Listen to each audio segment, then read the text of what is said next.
Welcome, folks. Welcome, folks. MG Race and Galway Day 3 preview with Gary Toohey and Mark Fanning. Mark, how was beautiful Galway this morning?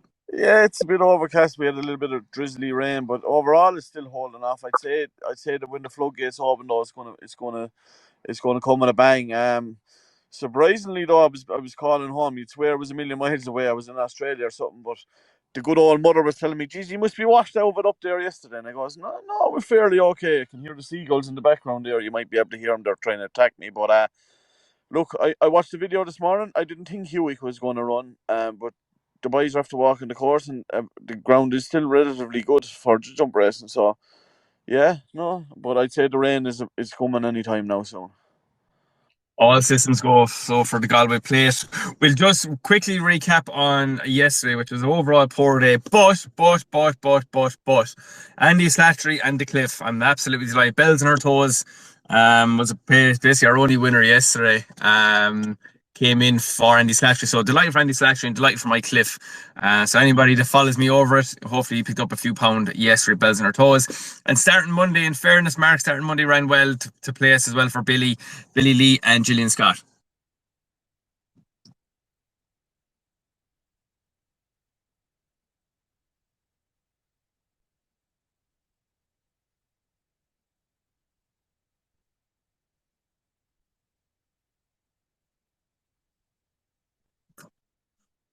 hey Gary, can you hear me?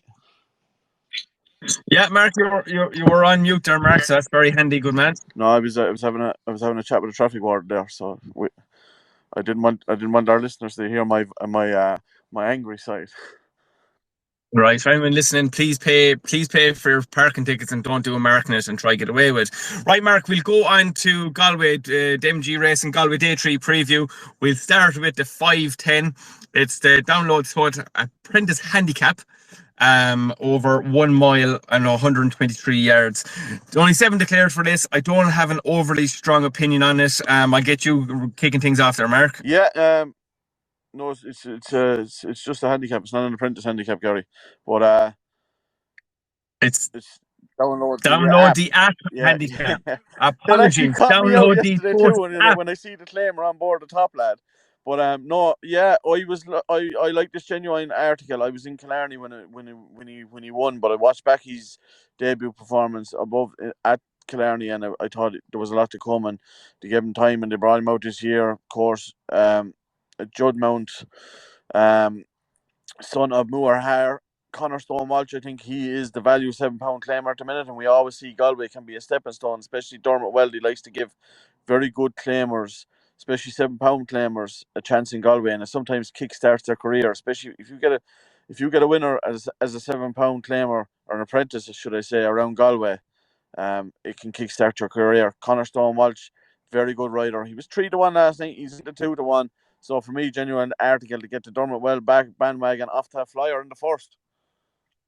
As I said, I don't have an overly strong opinion on it, but if I had to have a gun to my head, I'd be interested in Sea Gardens. I'm always interested in a Joseph horse first time out in a handicap.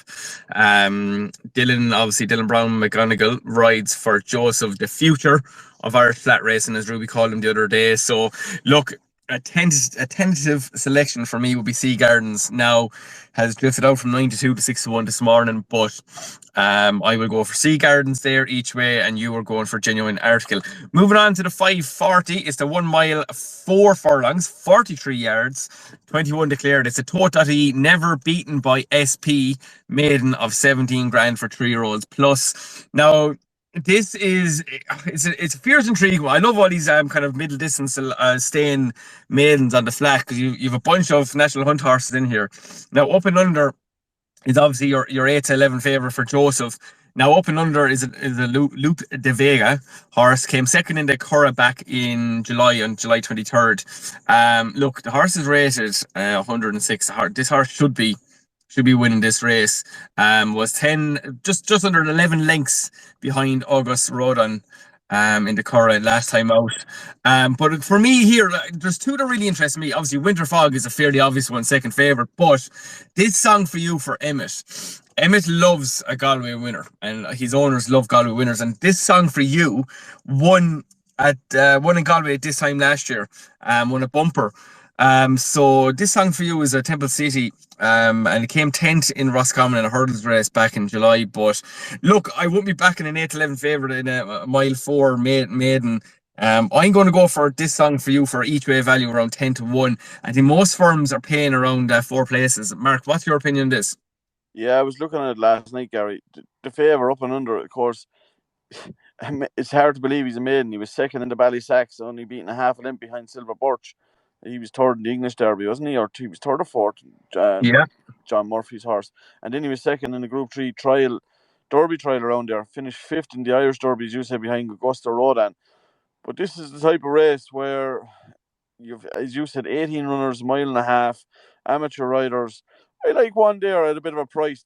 If you are getting four or even five places, maybe in places, I don't know. I haven't looked at the place terms around. But the Banger Dial, he was very unlucky. If you watch back his last run, he missed a kick. I think you backed him that evening, Gary. Did you? I did indeed. Yeah, I only remember that now. I can hear the pain coming through the speaker as I said the Banger Dial. But Mm, he was 25s last night, clipped into 16-1. Barry O'Neill, top amateur rider, and that's what you want to be kind of looking out for here. But look, up and under should get the job done here for Joseph and Tom Hamilton. But for me, a little bit of if you get four places, the Banger Dial each way. yeah, that was absolutely excruciating. Now I only had a five each way, but I was on around 20s, and sure, he missed a kick by I'd say about 2 miles, I'd say, but he absolutely finished like a steam engine. So no, so we're gonna go banging the Banger Dial and this song for you for Biv each way value against the field. Look, I think we're both in agreement that up and under will probably win the race, but God forbid if up and under runs into trouble, hopefully one of our selections runs into the money. And that's the thing Um, around Galway, especially in those big field handicaps, or not handicaps, maiden, should I say, but the big fields around Galway, you are going yeah. to have trouble. So whether you be on the right side of it or the wrong side of it, we had a couple of wrong sides of it yesterday, but hopefully we're on the right side of it today. Spot on. So the next race is a 10 past 6. It's a 2 mile, 110 yards. Follow the tote.com today. Handicap worth 17 grand for 3-year-olds plus. I'm very interested in one here. It's a Michael Mulvaney horse. It is Barnacula. Barnacula is roughly around 11-1 mark. Sorry, now I was getting my screen up here. Came No, it was 11th in Tremor the last day in a 1 mile 4 flat maiden. Sorry, it was on the 11th of July. It was third of 10 runners the last day, behind my mate Mozzie and Whom Taza. I just think Michael Mulvaney he's shrewd enough. Let's call a spade a spade. I think the horse obviously a very good jumping horse, comes in off a nice weight, and yeah, Barnacula for me is my selection in this race. Mark, what is yours? Yeah, I wouldn't put anyone off your selection. I was actually kind of looking at him last night, and Michael Mulvaney targets Galway too. So one definitely to note around Galway. Tough horses around there too. I like one. He was 10-1 last night. There's money for this morning. Noah Mead, Dylan Brown, McMonical, Crassius. If you bring him back to his form, he missed a good bit of time. This horse after he won well above in the Curragh in a big handicap, and then he's had a couple of runs over hurdles too. But he missed the guts in nearly 2 years. But he came back at the Curragh there at the end of June, and he finished third in an 18-runner handicap, and he was only beaten a length that day by Tudor City. And congratulations. He's drawn in 15 though, but for me, definitely an each way play here. Top rider on board. Noah Mead definitely won't leave without a winner around Galway. And yeah, Crassius for me, I would be. I would have preferred if our listeners were on a tens, but he's 15 to 2, 8-1 now. So look, there's nothing wrong with that if he wins.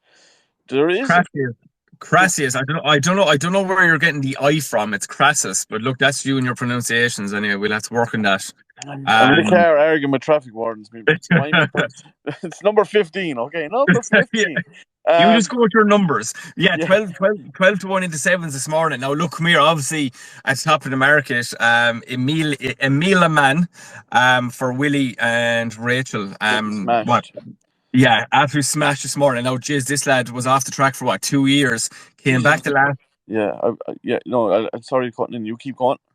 Yeah, no, came back the last day and came sixth of 16 in the Curragh. Now it was a 2 mile flat handicap, but I just watched it back again this morning and look, and rightly so, the horse was not given a hard time. It was just not even 5 lengths behind the winner, like so. Look, again, I think if this horse was given the prep run in the card last day. I do think Rachel and Willie will win the race, but a 9-4, bit skimpy for me. So I'm going to go for Barnacool. You're going for Crassus. And have you any other opinion on this, Mark, before we move on? No, but one just to take note of, David Lugnan, who's actually a local here to Galway, but applied his trade in the UK. He's one coming over here with Lee Roach, another Galway man, teaming up. Chase the dollar, 40-1. So like 5 or 6 places there in certain places, it could be worth €1 each way. They're not going to Chase, bring him Chase, over for the fun.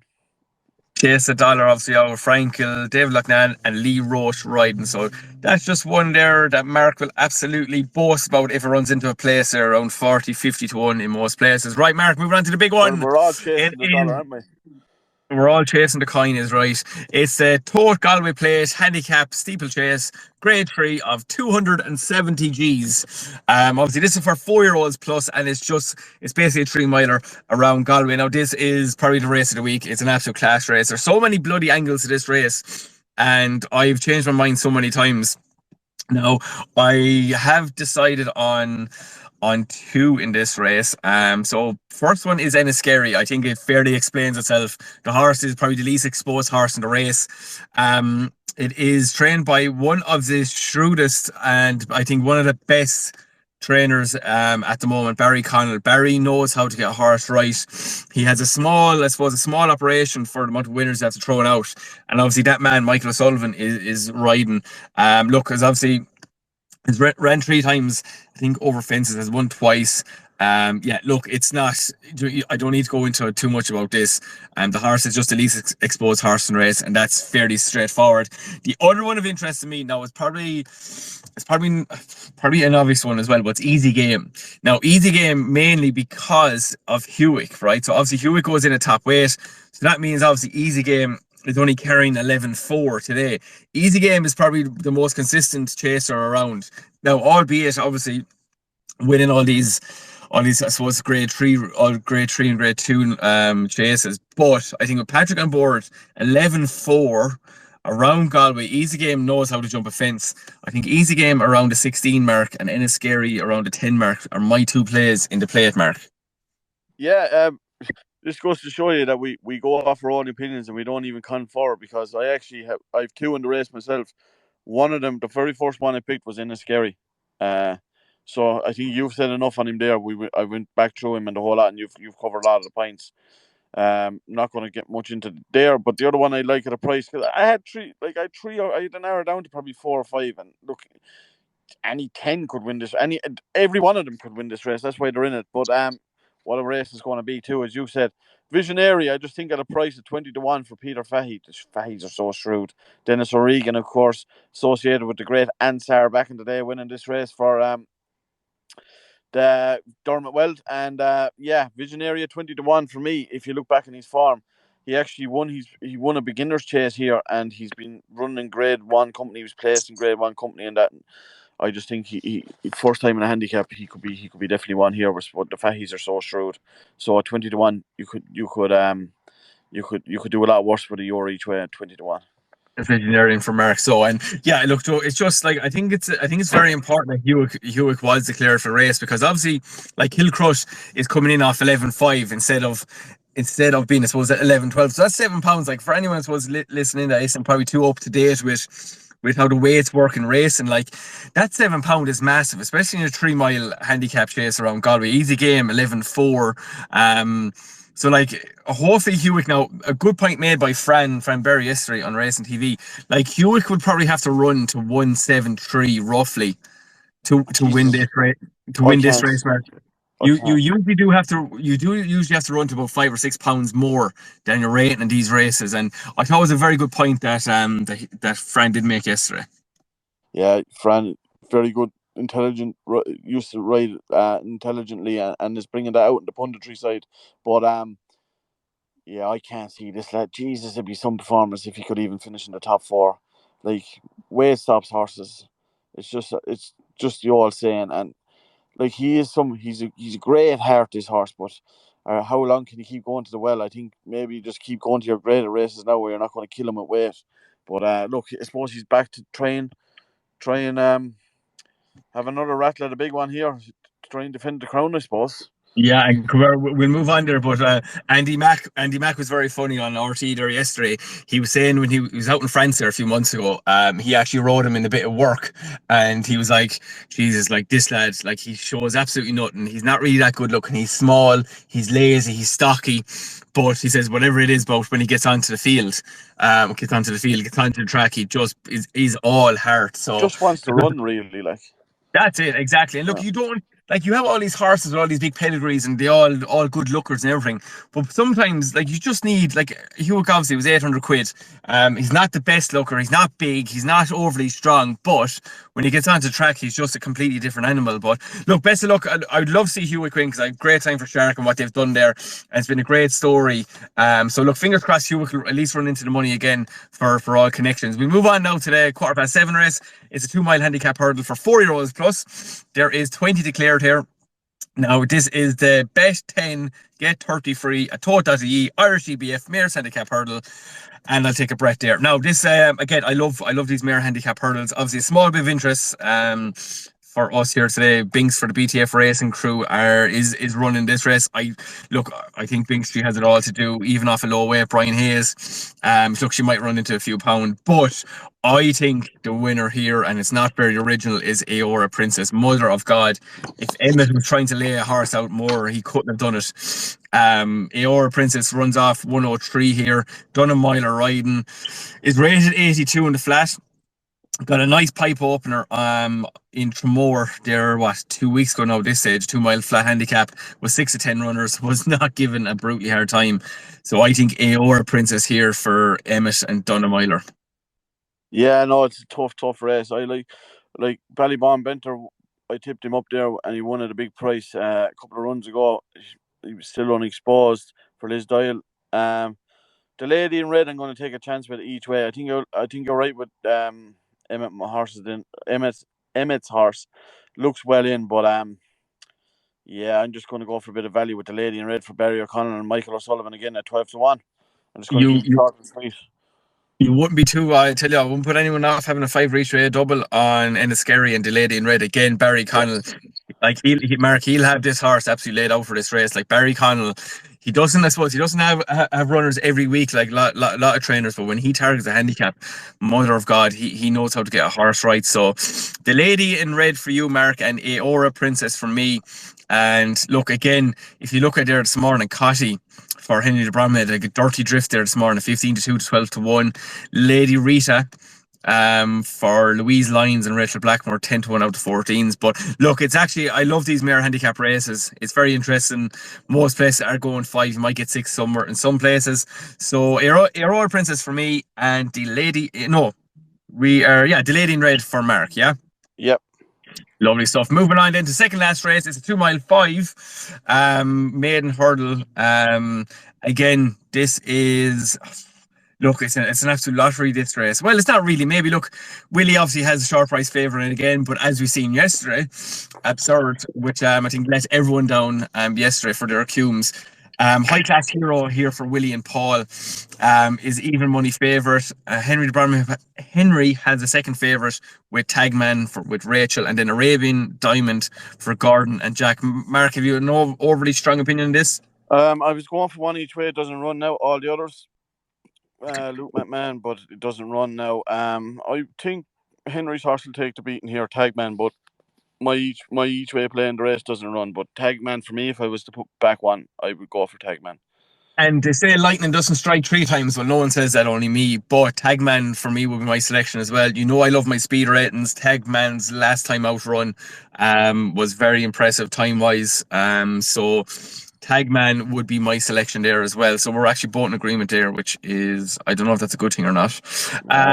Great thing. Right. We'll move on to the very last race today, the 820. It's a total always SP or better handicap hurdle of 17 grand for 4-year-olds plus. A top in the market. We'll have one, I think is the name, but I hate the way these horses are named sometimes because it's all in one word. But we'll have one for Patrick and Willie. Leads the market. It's 5 to 2, 3 to 1. And second is Shanwalla. Shanwalla for, give me a second now, for Paul Gilligan and Danny Rides. and then it is 13-2 Bar. Mark, what is your thoughts here? It's again the last race is not an overly race I have much of an opinion on, but for me, I think I go with Miss Tempo each way for Henry de Bromhead. Mikey O'Connor won his last two there. Yeah, I just liked it. I liked this attitude the last day when I seen it winning, and it didn't get in once or twice in some of those big handicaps. It actually was not runner the last day. It was meant to be Coffin, but I thought when I seen him win in Tipperary, I just thought there was still more to come.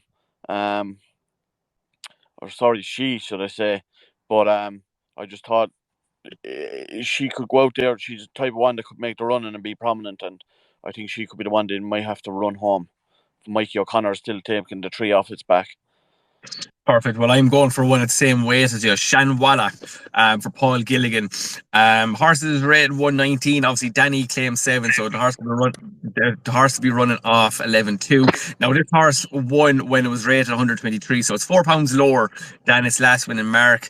And look, it's only had one run this year, and that was in Tipperary back on the 6th of July. Was second of 15 runners, 9 lengths behind Watch the Weather. So look, obviously only one run this year. Obviously, he's been prepped for this. I think Shanwalla will give Danny another winner. Now, this is probably one of my strongest selections today. If I had to have a gun to my head and had to pick a nap, Shanwalla would be my nap. So, Danny Gilligan, Paul Gilligan, Shanwalla, bring home the bacon. Any other opinions on this, Mark? No, that's it. It's not a strong opinion either. I kind of the last race I kind of tend to leave alone most of the time, but yeah, I just think Miss Tempo. I really liked her attitude when I seen her winning in Tipperary. So you need a good attitude around here, and if she's out there making the run, and Mike O'Connor's a good rider, could showcase his skills here on the big stage.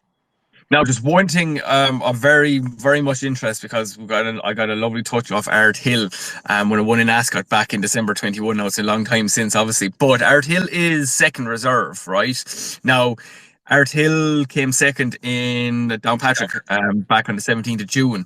Now, I don't think he'll get in at this stage. Right? It's nearly 11 o'clock now, so it'll be near closing stage. But if Art Hill is entered anywhere later on in the week, just keep an eye on that horse. It absolutely bolted up in Ascot by, I'd say it was a 7.5, 8 lengths, but it was completely on the bridle. Ran very well the last day in Downpatrick. So just keep an eye on Art Hill. If he does get in today, I will be having an each way play. But if he does run anywhere later in the week, definitely keep an eye on Art Hill for Gordon Elliott. Mark, have you any other thoughts or any other opinions about anything going on today? No, just I suppose anyone that's around, get down to Galway. It's going to be a cracking day. We have a cracking day's race in the store. I'm going to be there. Hopefully, Gary, you get up. You're feeling a bit better. And yeah, look, everyone, again, just enjoy the day. That's it, exactly. And obviously, look, listen, I know we're giving our selections here, but do gamble responsibly. I only have your little euros each way. We're having a bit of fun with the lucky 15s. Mark, I think I won yesterday because I had one winner. So we're 1-1 on the lucky 15. What is your lucky 15 for today, Mark? We're going to kick it off with Dermot Wells in the first. Okay. And where am I going then? Right. I'm going to the second. No, I'm going to leave the second race alone. The third race, I'm going to put in Crassus. I'm going to put in Barry Collins' horse in, and then I'm going to go for the Barry Collins duo in the next and the race after. The Lady in Red and Enniskerra. Perfect. So I presume you're going each way in that, Mark, are you? Yeah, I'm going to go 50 cent each way. I think if I had my 50 cent each way yesterday, I definitely would have won again.